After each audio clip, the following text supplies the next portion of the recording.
зълбите, деверовците, шетачите.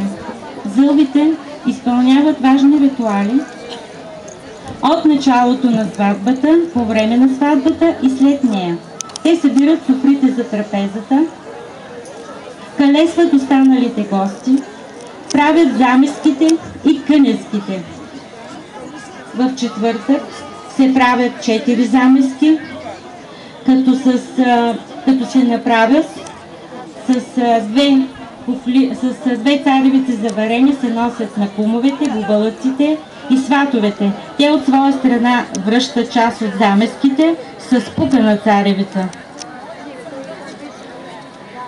Ако булката е от друго село, се праща прявърник, девер на кон, който да занесе замеската.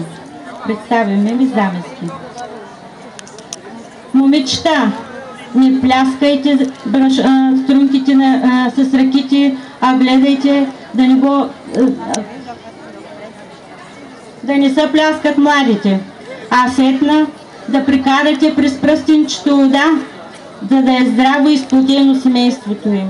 А ние ще ви попяйме през това време, за да е по-лека работата ви.